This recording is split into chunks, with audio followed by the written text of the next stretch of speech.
سلام، خیلی خوش اومدید به اپیزود دوم از پادکست سلف ادوکیت. در این اپیزود هم قصد داریم بیایم و مفاهیم مختلفی در رابطه با دیزاین که عموماً با اونها برخورد داریم یا اصلا فراموش شده هستن یا ازشون استفاده میکنیم و نمیدونیم مفهومشون چیه یا شاید به گوشمون خورده باشن و برداشتی که ازش کردیم متفاوت از معنی و مفهوم و اصول اون باشه رو بررسی کنیم. اولین مفهومی رو که میخوایم بررسی بکنیم دیزاین گمنام، انونیموس دیزاین یا دیزاین ناشناخته هست.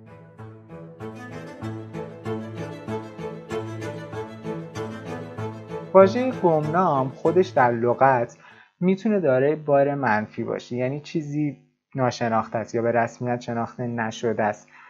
بنابراین متعلق به شخصی نیست، چیزی که غیر شخصیه. اما توی دنیای دیزاین معاصر با این همه گرایش‌های مدروز در دیزاین، این خصلت به ظاهر با کلمه دیگه‌ای جایگزین شده. در لغت همون گمنامه، اما در معنا به معنای خنثی بودنه و به خصلت مطلوبی مبدل شده. در ابتدا باید این رو بدونیم که امروزه تب دیزاین تقریبا همه زمینه‌هایی رو که به هر نحوی با مفهوم فرمدهی رابطه دارن مبتلا کرده. حتی مهارتی مثل فرسکاری که ارزش به کار پرزحمت و زمانبر دسته امروزه طوری شسته رفته و مدروس شده که بیشتر باید نام دیزاین فرسکاری رو روی اون بذارن. البته این گرایش‌های اینطوری توی دیزاین در طول زمان جاذبه های خودشون رو از دست میدن و دقیقا نتیجه معکوس به بار میارن. اونچه گمان میرفت میتونه وجهه خیلی زیادی کسب کنه و به قیمت بالایی فروخته بشه، ممکنه از نظر اقتصادی کاملا ناموفق از کار در بیاد. اونچه زمانی به عنوان نماد منحصر به فرد گرون قیمت دیزاین و ساخته شده بود، ممکنه مشتری یه فروشگاه زنجیره‌ای رو راضی نکنه. این مسئله در مورد دیزاین گمنام هم صدق نمیکنه. چرا؟ که این نوع دیزاین هیچ گونه شاخصه یا طبقه بندی یا نامی نداره.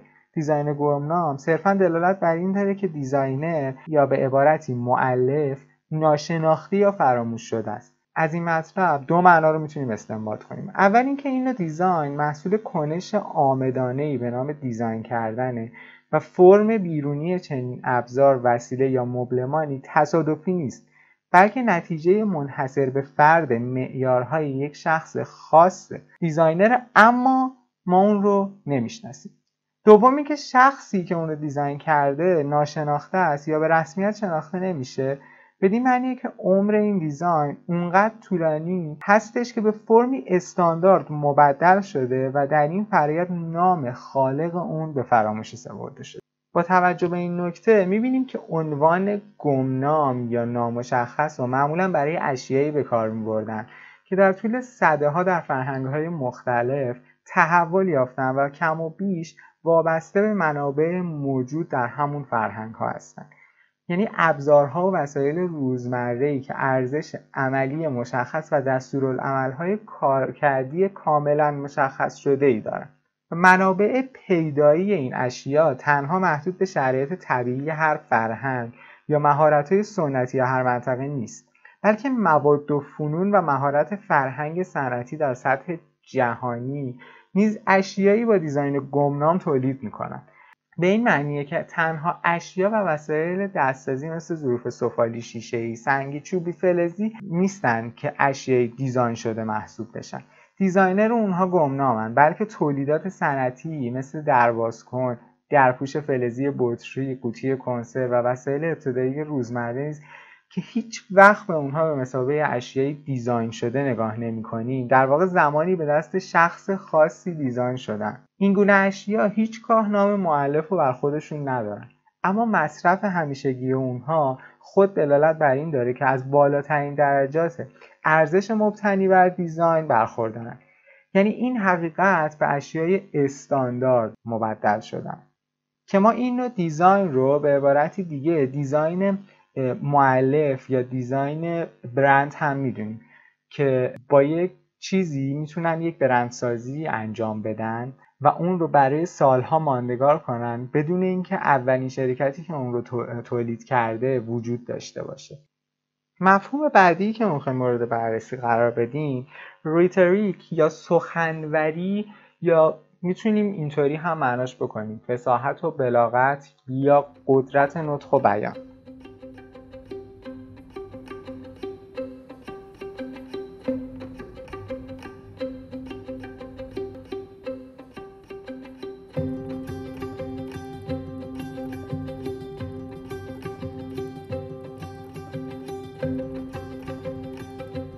که همیشه با دیزاین رابطه تنگاتنگی داشته. توی میانه‌های قرن 20 بوده که دیزاین به سخنوری، یعنی یه نظریه باستانی ارتباط بوده که رجوع می‌کرده به سخنوری و ایده‌هایی برای تکوین نظریه دیزاین و تکنیک‌هایی برای عمل دیزاین می‌گرفته و از اون استفاده می‌کرده.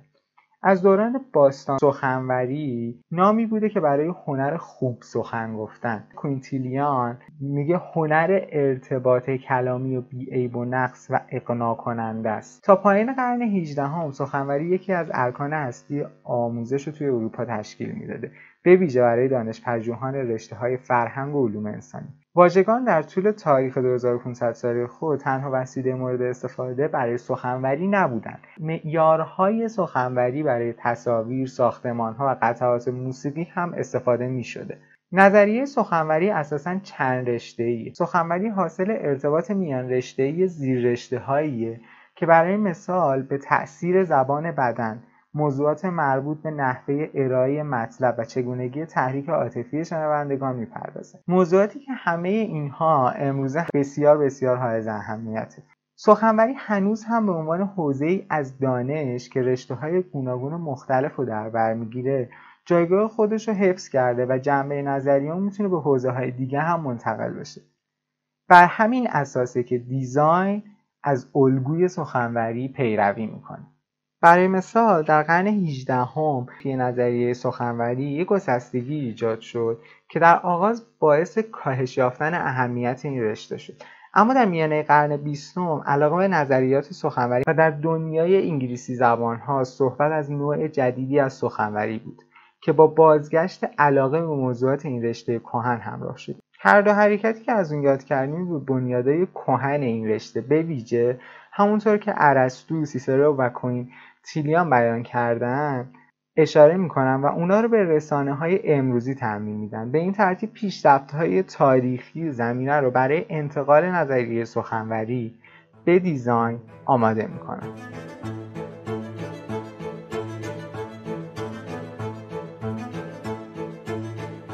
دیزاین هم میتونه دانش رو بی‌واسطه از رشته‌ها بگیره و هم به مدل‌های سخنوری رجوع کنه. مضمون مرسوم، تبلیغات لوکبوک ها، کتاب های دیزاین مد و کاتالوگ های عکس که دیزاینرها از اونها در نخستین مرحله دیزاین استفاده کردن. مفهوم انتزاعی این مطلب اونه که دیزاینرها برای یافتن ایده ها، مقایسه موتیف ها و آزمودن قابلیت اونها برای استدلال و برانگیختن احساسات و مضمون های مرسوم استفاده میکنن.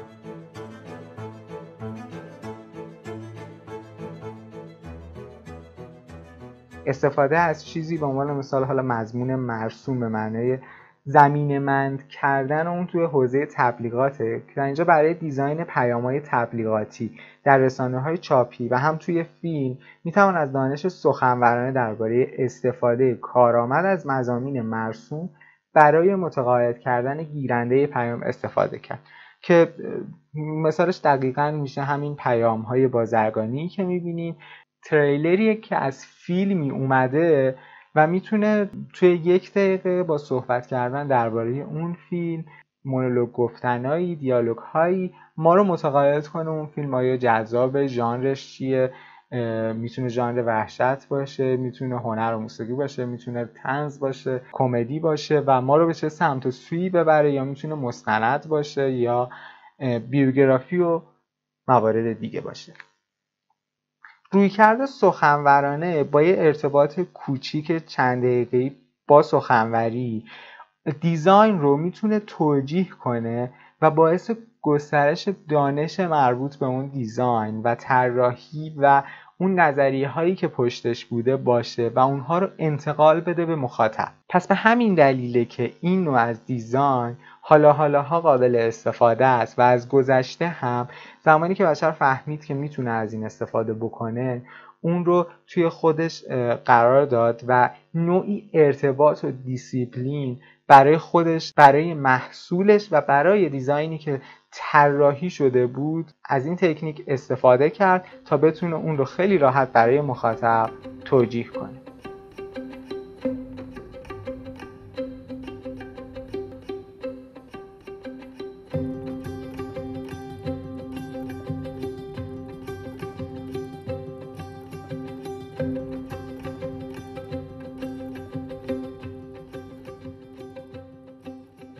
در دیزاین ما یه اصطلاح دیگه هم داریم به عنوان اصطلاح جاست این تایم یا سر وقت که این به ما اشاره میکنه که دقیقاً یک سری کارها نباید زودتر از زمان ممکنش یا یک سری از طراحی ها نباید زودتر از زمانی که به اون نیازی نیست به مخاطب تحویل داده بشه. درست باید سر بزنگاه که سر اون وقتی که نیازه اون دیزاین انجام بشه.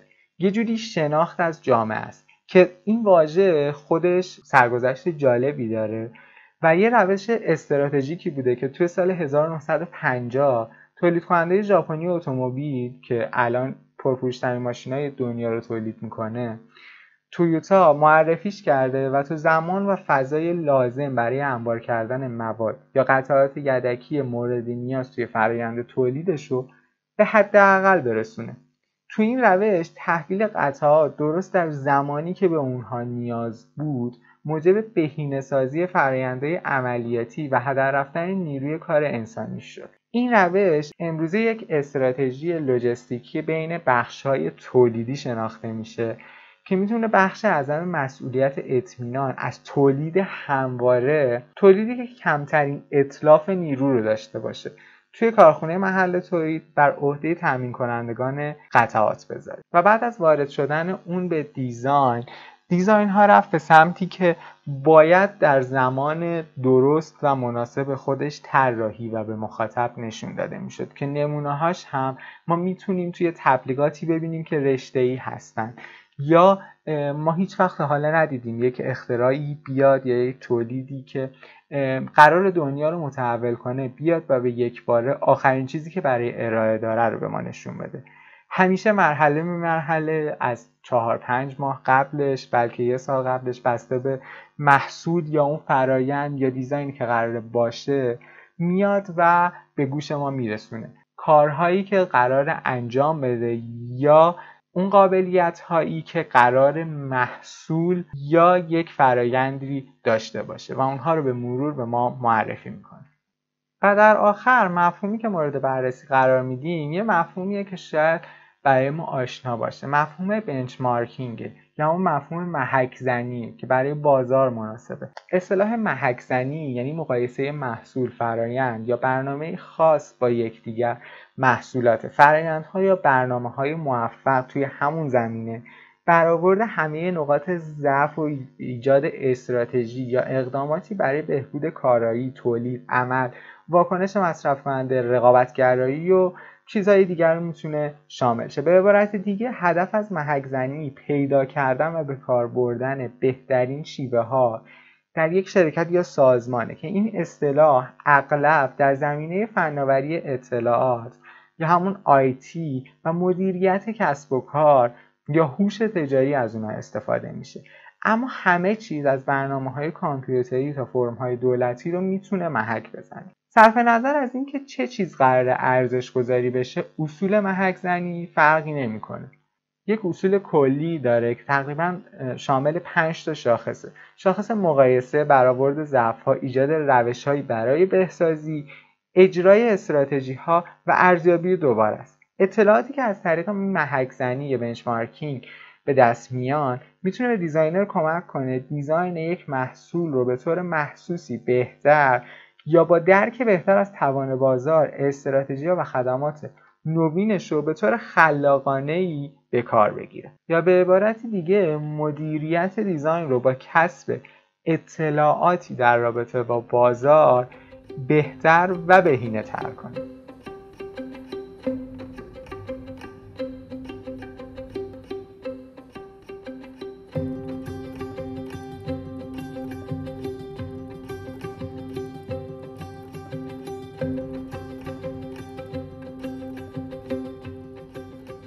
خیلی ممنون که تا آخر پادکست همراه من بودید. اگر از کانال خوشتون اومد میتونید پادکست رو لایک بکنید، از من حمایت کنید و اونها رو معرفی کنید به کسایی که علاقه‌مند هستن به یادگیری دیزاین و مدیریت درست کسب و کارها و دوست دارن که این اصطلاحات رو که هر روزه با اونها در ارتباط هستن بدونن و دانش خودشون رو توی این زمینه بیشتر بکنن معرفی کنید. و تا اپیزود بعدی، خدا نگهدار.